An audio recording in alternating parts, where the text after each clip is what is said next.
The way that can be experienced is not true. The world that can be constructed is not true. The way manifests all that happens and may happen. The world represents all that exists and may exist. To experience without intention is to sense the world. To experience with intention is to anticipate the world. These two experiences are indistinguishable. Their construction differs, but their effect is the same. Beyond the gate of experience flows the way, which is ever greater and more subtle than the world. Abstraction. When beauty is abstracted, then ugliness has been implied. When good is abstracted, then evil has been implied. So alive and dead are abstracted from nature, difficult and easy abstracted from progress, long and short abstracted from contrast, high and low abstracted from depth, song and speech abstracted from melody, after and before abstracted from sequence. The sage experiences without abstraction and accomplishes without action. He accepts the ebb and flow of things, nurtures them but does not own them, and lives but does not dwell. Without action, not praising the worthy prevents contention, not esteeming the valuable prevents theft, not displaying the beautiful prevents desire. In this manner the sage governs people, emptying their minds, filling their bellies, weakening their ambitions, and strengthening their bones. If people lack knowledge and desire, then they cannot act. If no action is taken, harmony remains. Limitless. The way is a limitless vessel. Used by the self, it is not filled by the world. It cannot be cut, knotted, dimmed, or stilled. Its depths are hidden, ubiquitous, and eternal. I don't know where it comes from. It comes before nature. Nature is not kind. It treats all things impartially. The sage is not kind and treats all people impartially. Nature is like a bellows, empty yet never ceasing its supply. The more it moves, the more it yields. So the sage draws upon experience and cannot be exhausted. Experience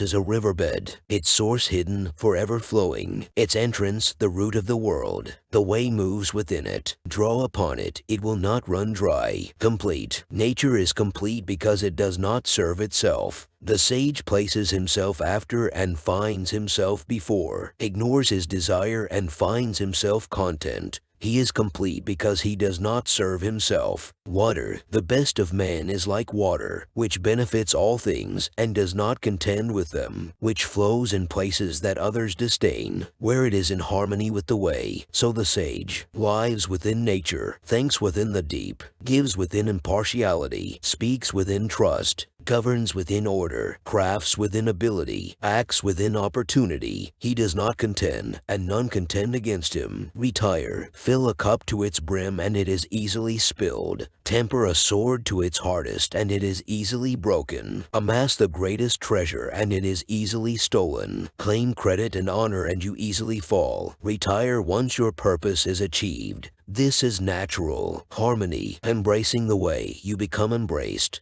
Breathing gently, you become newborn. Clearing your mind, you become clear. Nurturing your children, you become impartial. Opening your heart, you become accepted. Accepting the world, you embrace the way. Bearing and nurturing. Creating but not owning. Giving without demanding. This is harmony. Tools. 30 spokes meet in a nave. Because of the hole we may use the wheel. Clay is molded into a vessel. Because of the hollow we may use the cup. Walls are built around a hearth. Because of the doors we may use the house. Thus tools come from what exists, but use from what does not. Substance. Too much color blinds the eye. Too much music deafens the ear. Too much taste dulls the palate. Too much play maddens the mind. Too much desire tears the heart. In this manner the sage cares for people. He provides for the belly, not for the senses. He ignores abstraction and holds fast to substance. Self. Both praise and blame cause concern, for they bring people hope and fear. The object of hope and fear is the self. For, without self, to whom may fortune and disaster occur? Therefore, who distinguishes himself from the world may be given the world, but who regards himself as the world may accept the world. Mystery. Looked at but cannot be seen, it is beneath form. Listened to but cannot be heard, it is beneath sound. Held but cannot be touched, it is beneath feeling. These depthless things evade definition, and blend into a single mystery. In its rising there is no light. In its falling there is no darkness, a continuous thread beyond description, lining what cannot occur, its form formless, its image nothing, its name silence. Follow it, it has no back. Meet it, it has no face. Attend the present to deal with the past. Thus you grasp the continuity of the way, which is its essence, enlightenment. The enlightened possess understanding, so profound they cannot be understood. Because they cannot be understood, I can only describe their appearance, cautious as one crossing thin ice, undecided as one surrounded by danger, modest as one who is a guest, unbounded as melting ice, genuine as unshaped wood, broad as a valley, seamless as muddy water, who stills the water that the mud may settle, who seeks to stop that he may travel on, who desires less than may transpire, decays but will not renew, decay and renewal, empty the self completely, embrace perfect peace. The world will rise and move, watch it return to rest. All the flourishing things will return to their source. This return is peaceful. It is the flow of nature, an eternal decay and renewal. Accepting this brings enlightenment. Ignoring this brings misery. Who accepts nature's flow becomes all-cherishing. Being all-cherishing, he becomes impartial. Being impartial, he becomes magnanimous. Being magnanimous, he becomes natural. Being natural, he becomes one with the way. Being one with the way, he becomes immortal. Though his body will decay, the way will not. Rulers. The best rulers are scarcely known by their subjects. The next best are loved and praised. The next are feared. The next despised. They have no faith in their people, and their people become unfaithful to them. When the best rulers achieve their purpose, their subjects claim the achievement as their own. Hypocrisy. When the way is forgotten, duty and justice appear. Then knowledge and wisdom are born, along with hypocrisy. When harmonious relationships dissolve, then respect and devotion arise. When a nation falls to chaos, then loyalty and patriotism are born. Simplify. If we could abolish knowledge and wisdom, then people would profit 100-fold. If we could abolish duty and justice, then harmonious relationships would form. If we could abolish artifice and profit, then waste and theft would disappear. Yet such remedies treat only symptoms, and so they are inadequate. People need personal remedies. Reveal your naked self and embrace your original nature. Bind your self-interest and control your ambition. Forget your habits and simplify your affairs. Wandering. What is the difference between assent and denial? What is the difference between beautiful and ugly? What is the difference between fearsome and afraid? The people are merry as if at a magnificent party, or playing in the park at springtime, but I am tranquil and wandering, like a newborn before it learns to smile, alone, with no true home. The people have enough and to spare, where I have nothing, and my heart is foolish, muddled and cloudy. The people are bright and certain, where I am dim and confused. The people are clever and wise, where I am dull and ignorant, aimless as a wave drifting over the sea, attached to nothing. The people are busy with purpose, where I am impractical and rough. I do not share the people's cares, but I am fed at nature's breast.